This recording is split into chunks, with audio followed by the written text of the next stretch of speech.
एक 15 साल की बेटी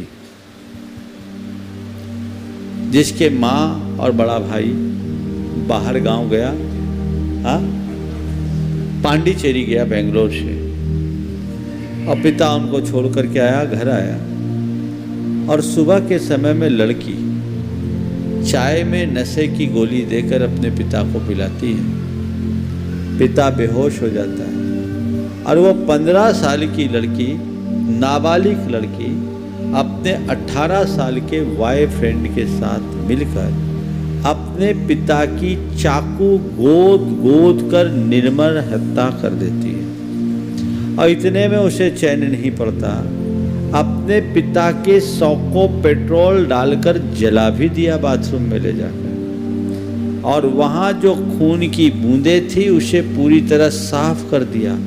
पिता के कपड़ों को वॉशिंग मशीन में ढो डाला और बाद में हल्ला किया कि मेरे पिताजी बाथरूम में शॉर्ट सर्किट के कारण मर गए, जल करके मर गए। हालांकि पुलिस ने पड़ताल की और सारा भेद खुल गया। सवाल बहुत गंभीर है, सोचने का कारण जो था, उसका जो कारण खुलकर सामने आया उसने हमें सबको झकझोर दिया।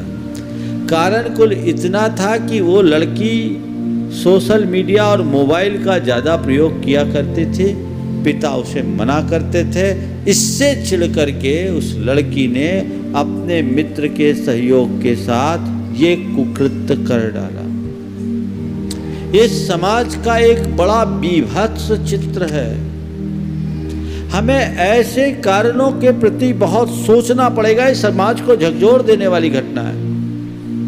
ऐसी दुर्घटना समाज में कैसी, वह समाज जो अहिंसा प्रधान समाज है, और 15 साल की बच्ची इस तरह का कृत्य कर रही है। हमें इसके कारणों में जाना होगा। इसके पीछे पहला कारण तो मुझे ये दिखता है कि आज लोग अपने बच्चों के पढ़ाई लिखाई और अन्य सुख सुविधाओं के प्रति जितना सजग हैं, उनके संस्कार और संगति के प्रति उतना ध्यान नहीं देते। बचपन से बच्चों के संस्कारों के प्रति आप जागरूक रहे और उनकी संगति का ख्याल रखें तो कोई भी बच्चा इस तरह की दुर्घटना कर ही नहीं सकता। आप ढंग से संस्कार नहीं देते, संगति नहीं देते, 10-12 साल की उम्र तक बच्चा मानने लगता है और थोड़ा बड़ा हो जाता है, अपने दोस्तों के हिसाब से चलना शुरू कर देता है, उनके लिए वे ही सब कुछ बन जाते हैं, और फिर माता पिता का उनके लिए कोई मायना नहीं रहता।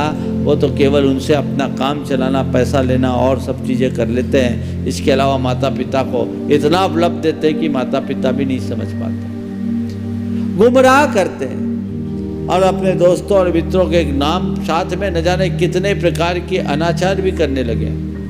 तो मैं पहले कहूँगा कि बच्चों के हृदय में धर्म के संस्कार गाढ़ रूप से भरिए और प्रारंभ से उनकी संगति के प्रति सावधान होइए। आजकल के बच्चों में, बुरा मत मानना, उनकी माताओं का रोल थोड़ा उल्टा दिखता है। माताएं ज़्यादा बच्चों को प्रोटेक्ट करती हैं, ज़्यादा लिबर्टी दिलाती हैं। कई माएँ ऐसी भी जो अपने पिता पति से छिपा करके बच्चों की मनवांछित इच्छाएं पूरी करती है, और उससे धीरे धीरे बच्चे बिगड़ जाते हैं। पेरेंटिंग प्रॉपर होना चाहिए। मैं ये नहीं कहता कि बच्चों को एकदम जकड़ कर रखिए, पर कम से कम एकदम स्वच्छंद भी मत बनने दीजिए।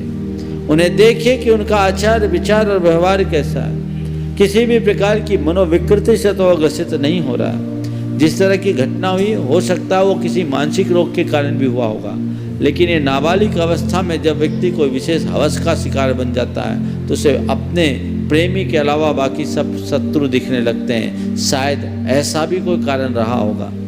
वो तो लड़की से पूछने के बाद ही मालूम पड़ेगा कि ये क्या हुआ, जो अभी पुलिस की हिरासत में है। लेकिन ये घटना समाज को चौंकाने वाली है। आज भी मैं कहता हूँ कि आप अपने बच्चों के प्रति सावधान होइए, जरूरत से ज़्यादा लिबर्टी देना बंद कीजिए। अगर यही स्थितियाँ होगी तो आने वाले दिनों में क्या होगा कुछ नहीं कहा जा सकता। ऐसे भी आज ये लक्षण दिखने लगे हैं। बच्चे माँ बाप की अब बहुत कम सुनने लगे हैं। व्यसन और बुराइयाँ लड़के हो या लड़कियाँ सब में बराबर रूप से आने लगी।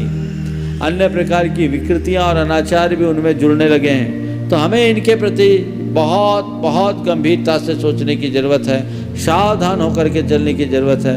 यदि आप अभी से सावधान होंगे, गंभीर रहेंगे, तो आने वाले दिनों में आप कुछ अच्छा परिणाम ला पाएंगे, अन्यथा सब कुछ हमारे हाथ से चला जाएगा। इसलिए ये प्रश्न एक बहुत ज्वलंत प्रश्न है जो कहा क्या जैन समाज आज भटक गया।